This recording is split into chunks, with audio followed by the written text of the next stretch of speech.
अगर आपको gaming monitor खरीदना है, बजट चाहे जो भी हो, 10,000 से लेकर 1 लाख तक का, ये वीडियो आपकी पूरी बाइंग गाइड हो जाएगी गेमिंग मॉनिटर्स के लिए। Hello guys, I am Vishal from technical. अब शुरू करते हैं।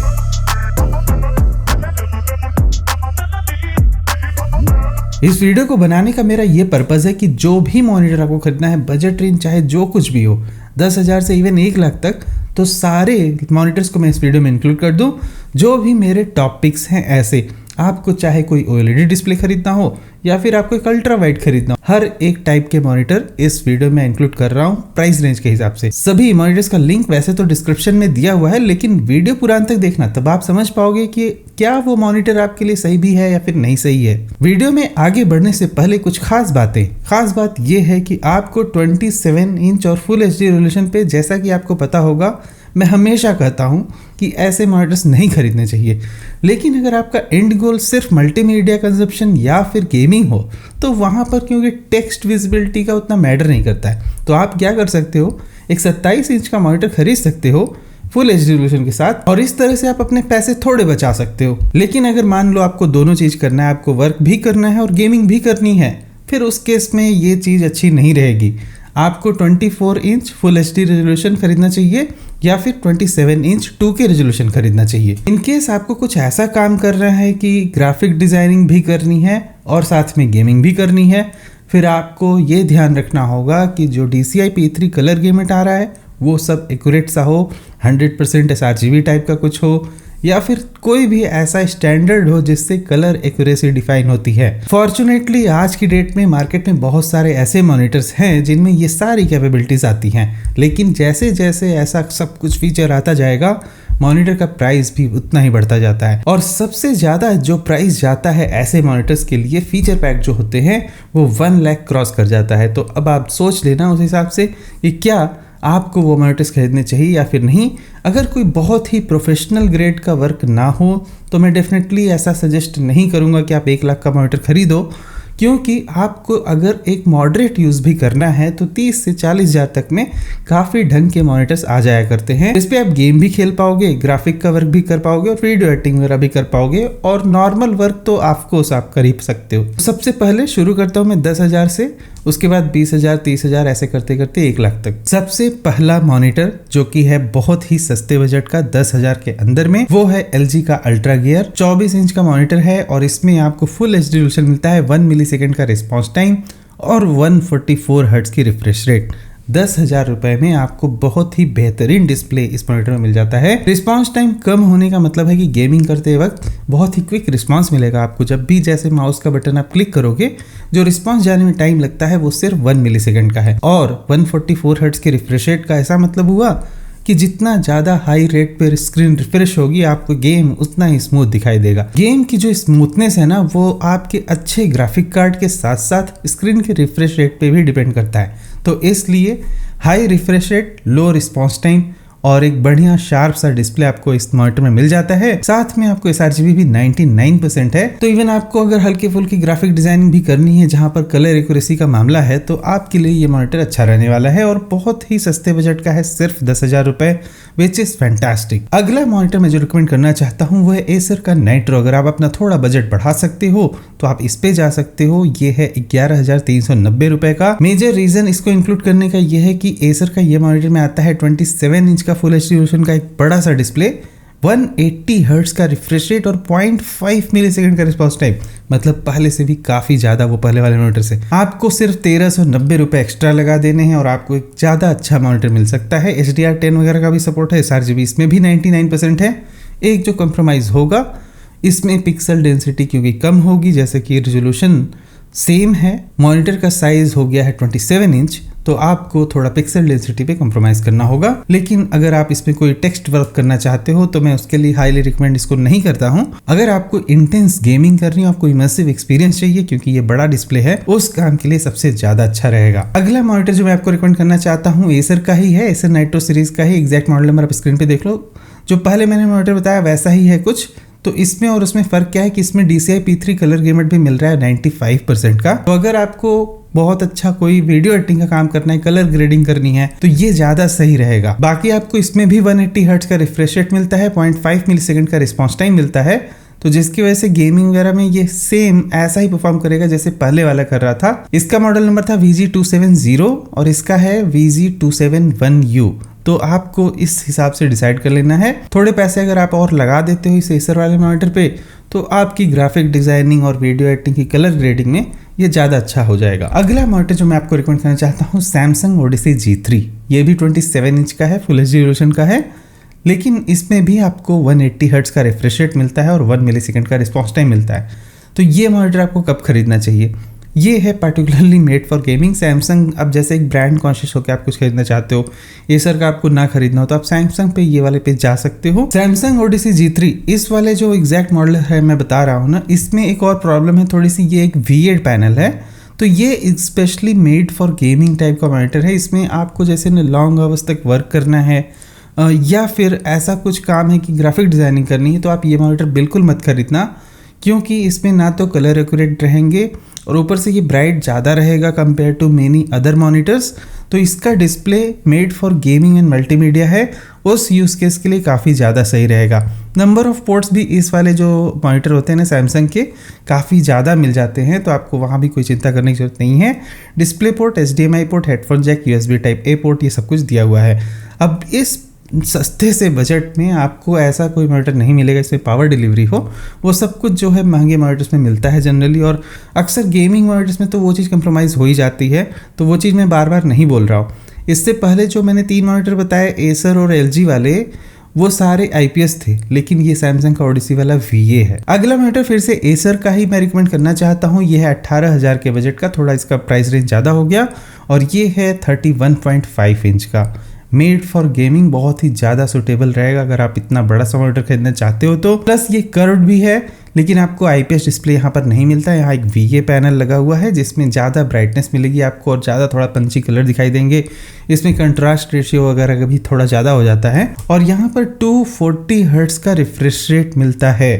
तो ऐसा क्यों हुआ, मैं आपको जरा सा यहाँ पर एक गाइडेंस देना चाहूँगा कि जो भी मॉनिटर होते हैं अक्सर VA पैनल वाले, उसमें हाई रिफ्रेश रेट प्रोवाइड किया जा सकता है, वो सस्ता होता है बनाना ऐसा मॉनिटर को। डिस्प्ले टाइप से मेरा एक पुराना वीडियो है, आप जाके चेक कर लो, उसमें इस बात को मैंने डिटेल में समझा रखा था। अब ये मॉनिटर आपको काफ़ी सस्ते में मिलता है, बड़ा सा मॉनिटर है, काफ़ी बढ़िया जो है रिफ्रेश रेट है 240 हर्ट्ज का, और 1 मिलीसेकंड का रिस्पॉन्स टाइम भी है, और साथ में 2 HDMI पोर्ट और डिस्प्ले पोर्ट आपको मिल जाते हैं इस मॉनिटर में। तो made for gaming and multimedia use case type का मॉनिटर है।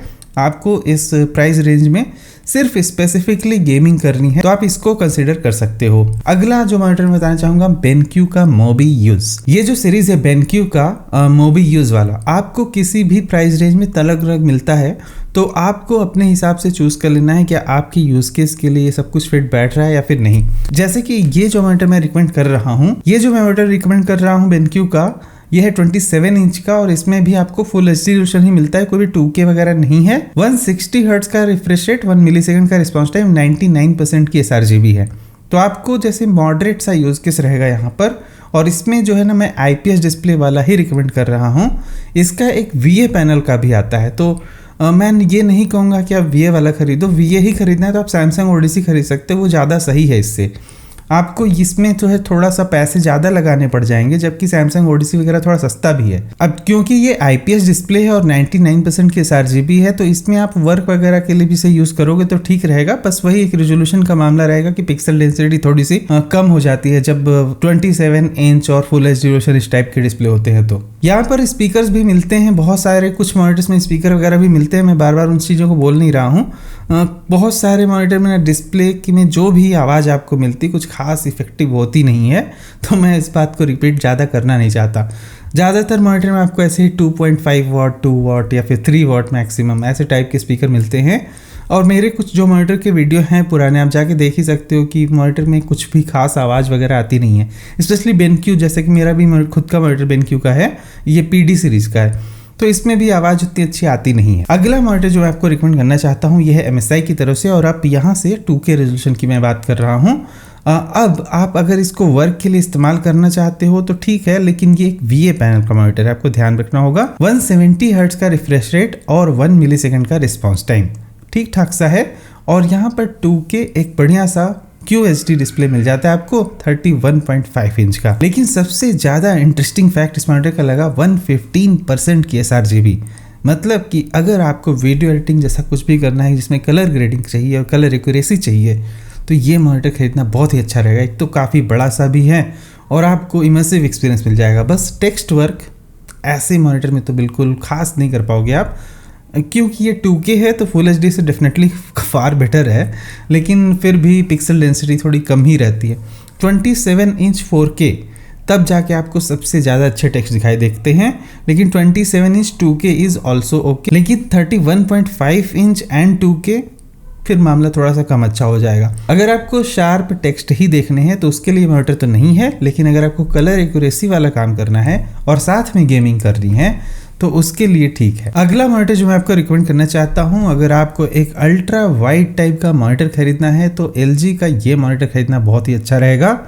पूरे 34 इंच का है, लेकिन ये एक तरह का 2K रेजोल्यूशन ही है, तो ये बात आप ध्यान में रखना। 160 हर्ट्ज का रिफ्रेश रेट है और इसमें भी 1 मिलीसेकंड का रिस्पॉन्स टाइम आपको मिल जाता है। काफी अच्छा सा मॉनिटर रहेगा इस प्राइस ब्रैकेट पे। इस पे भी हाइट एडजस्टमेंट वगैरह मिल जाता है, लेकिन जो है ऐसे बहुत ज़्यादा वर्सेटाइल तो नहीं रहेगा। बाकी इसमें नंबर ऑफ पोर्ट्स भी काफ़ी ठीक ठाक से मिल जाते हैं। आपको 2 HDMI मिलता है, 2 डिस्प्ले मिलता है, दैट्स ऑल। अब इस मॉनिटर को आपको तभी खरीदना है अगर आप अल्ट्रा वाइड खरीदने के शौकीन हो।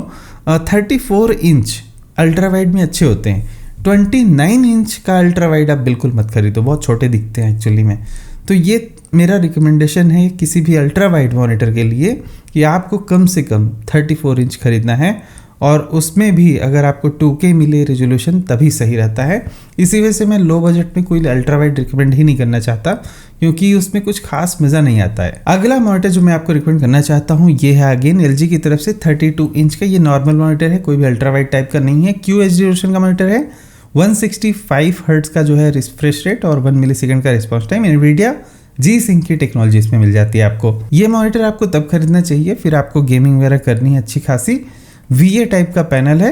अगर आप मुझसे पूछो कि क्या ये ओवर प्राइस्ड है, मुझे लगता है थोड़ा सा ओवर प्राइस्ड है, लेकिन इसके प्राइस अब जैसे कि मैं ये वीडियो बना रहा हूँ पूरे 2025 के लिए, तो हो सकता है इसके प्राइसेस और भी ड्रॉप हो जाएं बाद में, तो आप उस हिसाब से चेक कर सकते हो। अगला जो मैं मॉनिटर रिकमेंड करना चाहता हूँ गीगाबाइट की तरफ से 34 इंच का मॉनिटर आपको खरीदना तभी चाहिए ना कि सर्विस सेंटर वगैरह होना चाहिए आपके शहर में, तभी आप खरीदना। अदरवाइज़ LG और सैमसंग या फिर आप इवन एसर के खरीदते हो ना, तो इनकी सर्विस वगैरह फिर भी ठीक ठीक मिल जाती है। इन गीगाबाइट MSI के साथ थोड़ी सी तो इशू है, मतलब सर्विस सेंटर्स थोड़े कम मिलेंगे आपको। इस वाले मॉनिटर में भी आप कलर एक्यूरेसी का काम अच्छा खासा कर सकते हो। 90% का यहाँ पर DCI P3 है कलर गेमेट, 1 मिलीसेकंड का रिस्पॉन्स टाइम है और 144 हर्ट्ज का रिफ्रेश रेट है, तो काफ़ी बढ़िया सा रहेगा। इस मॉनिटर को भी खरीदना अगर आप गेमिंग प्लस वीडियो एडिटिंग जैसे काम के लिए खरीदना चाहते हो। एक बात ध्यान में रखना, यहाँ भी VA पैनल है, कोई भी IPS पैनल नहीं है। अगर IPS पैनल ऐसे मॉनिटर्स में लग जाएगा तो उसका प्राइस 50,000 प्लस हो जाता है, तो इसी वजह से ऐसा होता है। ये तो सारे मॉनिटर हो गए, मतलब बजट रेंज से लेके बिल्कुल मीडियम तक। बहुत सारे मॉनिटर में ढूंढना चाह रहा था कि 40 और 50 हज़ार में भी कुछ बढ़िया से मिल जाए, लेकिन अनफॉर्चुनेटली जो भी थे ना उसमें इवन 50,000 रुपये वेस्ट करने का कोई खास मतलब नहीं लगा मुझे। आपको वो जो 30 और 40 में मैंने बताया ना, आप उन्हीं में से कोई चूज़ कर लोगे, दैट इज़ एनफ। अगर आपको कुछ प्रीमियम बजट में जाना ही है तो फिर 70,000 का प्राइस क्रॉस करना पड़ेगा। उसका रीज़न अब आप देख सकते हो कि जैसे कि एसर का ये वाला मॉनिटर, ये भी एक कर्व मॉनिटर है 34 इंच का, और इसमें आपको 180 हर्ट्ज का रिफ्रेश रेट मिलता है, 1 मिलीसेकंड का रिस्पॉन्स टाइम मिलता है, और एक बढ़िया सा 2K QHD रेजोल्यूशन का जो है मॉनिटर है ये। DCI P3 यहाँ पर माइंड ब्लोइंग है 98% की। इसमें आपको KVM स्विच भी मिलता है, टाइप C का पावर डिलीवरी भी मिलता है 85 वाट का वो भी, और साथ में आपको USB हब का भी सपोर्ट मिलता है, मतलब अपस्ट्रीम डाउनस्ट्रीम सब कुछ है। और इस मॉनिटर की खास बात, ये एक IPS पैनल का जो है मॉनिटर है, इसमें एक IPS डिस्प्ले लगा हुआ है, तो काफ़ी बढ़िया सा है इसमें डिस्प्ले। जितने भी बचे हुए फीचर्स हैं ना, जैसे कि 0.5 मिलीसेकंड का रिस्पॉन्स टाइम, तो आपको ये सारी चीज़ें फ्लेक्सिबिलिटी इस मॉनिटर में मिल जाती है। यही सारे जो कॉम्बिनेशन है, इसी सब कॉम्बिनेशन के साथ मॉनिटर के प्राइस बढ़ जाया करते हैं। IPS पैनल के साथ बढ़िया रिफ्रेश रेट मिल जाए, लो रिस्पॉन्स टाइम मिल जाए, DCI P3 मिल जाए, सब कुछ मिल जाए, लेकिन प्राइस भी उस हिसाब से बढ़ जाया करते हैं। अगला जो मॉनिटर मैं आपको रिकमेंड करना चाहता हूँ LG का, और अब ये है OLED मॉनिटर। अगर आपको डिस्प्ले बहुत ही ज़्यादा अच्छा चाहिए तो डेफिनेटली OLED मॉनिटर खरीदना बहुत अच्छा होता है। एक इशू रहता है बस OLED में, कलर बर्न वगैरह का, तो आपको वो बात ध्यान में रखनी होगी। अगर आपको जैसे OLED मॉनिटर को बहुत ही प्रिसाइज तरीके से यूज़ करना पड़ता है, स्क्रीन सेवर चला के रखना होता है, तमाम ऐसी बातें हैं। अब यहाँ पर ये 85,000 के बजट में मुझे LG का ये अल्ट्रा गियर वाला मॉडल काफ़ी सही लगता है। ये भी एक 2K रेजोल्यूशन का ही है, 4K नहीं है, लेकिन यहाँ पर जो है 240 हर्ट्ज़ का रिफ्रेश रेट मिल जाता है आपको, और 0.03 मिली सेकेंड्स रिस्पॉन्स टाइम काफ़ी ज़्यादा फास्ट है इसका। इस मॉनिटर में भी आपको DCI P3 कलर गेमेट जो है ना वो 98.5% तक का मिल जाता है। तो डेफिनेटली जैसे आप OLED में चले जाओगे तो आपको बढ़िया डिस्प्ले तो मिलेंगे ही। NVIDIA G-Sync वगैरह की भी टेक्नोलॉजी प्रोवाइड कर दी गई है इसमें, और इसमें जो है ना थोड़ा सा एंटी ग्लेयर टाइप का डिस्प्ले भी है। वैसे तो OLED में क्या होता है ना, ज़्यादातर मॉनिटर्स में ग्लॉसी डिस्प्लेज होते हैं, लेकिन आजकल थोड़े से एंटी ग्लेयर टाइप के भी OLED डिस्प्ले आ रहे हैं। अगला जो मॉनिटर मैं बताना चाहता हूँ आपको वो है MSI का एक बढ़िया सा QLED मॉनिटर 34 इंच का, जो कि अल्ट्रा वाइड है। अब इस मॉनिटर की खास बात यह है कि ये भी 2K रेजोल्यूशन का है, 99% का DCI P3 colour gamete, 0.03 millisecond का रिस्पॉन्स टाइम और 175 हर्ट्ज़ का रिफ्रेश रेट। अब 1 लाख का बजट अगर आपका जा रहा है मॉनिटर का, तो आप ये खरीद सकते हो, या फिर एक दूसरा भी ऑप्शन है उसको भी मैं बताऊंगा, लेकिन पहले इसमें थोड़ा सा चीज़ें आपको जान लेनी चाहिए कि इसमें भी आपको KVM स्विच मिल जाता है। एक सबसे बड़ी खास बात यह है कि ये क्वांटम डॉट वाली टेक्नोलॉजी का मॉनिटर हो जाता है, और इसमें 10 बिट का कलर डेप्थ भी है। तो आपको कलर्स 10 बिट इस कलर स्पेस पे अगर एडिटिंग करनी है वीडियो की, तो उसके लिए काफ़ी अच्छा है। मैं बहुत ही बिगिनर टाइप के अगर हो आप, जैसे मॉडरेट लेवल पे ही वीडियो एडिटिंग करते हो, तो उसके लिए मैं ये मॉनिटर रिकमेंड डेफिनेटली नहीं करूँगा, काफ़ी ज़्यादा एक्सपेंसिव है। इन केस अगर आपको बहुत ही प्रोफेशनल यूज़ केस पे जाना है, जैसे कि आप कुछ सिनेमा टाइप का एडिटिंग करते हो, या फिर 10 बिट कलर वर्क स्पेस पे ही काम करते हो, या फिर कोई आप कंटेंट क्रिएटर टाइप के बंदे हो, तो उस केस में आप इसे कंसीडर कर सकते हो। रिलेटिवली आपकी इनकम भी उस टाइप से होनी चाहिए, तो आपको उस हिसाब से इसे सोचना चाहिए। और इसी का एक जो है, अगर आपका बजट उतना ही जा रहा है तो आप ये वाला मॉनिटर भी एक ऑप्शन देख सकते हो। ये है सैमसंग का ओडिसी सीरीज़ का G3 34 इंच वाला। इसमें 175 हर्ट्ज़ का रिफ्रेशर और 0.01 मिलीसेकेंड का रिस्पॉन्स टाइम। ये जो है 0.03 था, ये थोड़ा सा मतलब उससे लेट है, 0.1 मिलीसेकेंड है, तो 0.3 लाइक इज लेसर देन 0.1। तो उस हिसाब से आप सोच सकते हो। इसमें भी टाइप सी वगैरह का सपोर्ट मिल जाएगा, ये गेमिंग हब टाइप का भी बन सकता है, फ्री सिंक भी है, लेकिन यहाँ पर आपको 10 बिट वाला सपोर्ट नहीं मिलता है। तो अब क्योंकि सैमसंग ओडिसी थोड़ी सी प्रीमियम सीरीज़ है, तो इसलिए आप पिक प्रीमियम प्राइस थोड़ा सा ज़्यादा दे रहे हो। MSI का वैसे ये जो मॉनिटर मुझे लगा काफ़ी ज़्यादा बैलेंस स्पेसिफिकेशन पे आता है। अगर आप 1 लाख के प्रीमियम मॉनिटर सेगमेंट में जाते हो तो आप इसे हाईली कंसीडर कर सकते हो। तो फिलहाल ये लिस्ट यहीं पर कंप्लीट होती है। सभी मॉनिटर्स का लिंक वीडियो के डिस्क्रिप्शन में दिया हुआ है, वहाँ जाकर आप चेक कर लेना। मिलते हैं अगले वीडियो में कुछ और स्टॉक के साथ। तब तक good bye, thank you for watching, will see you again there.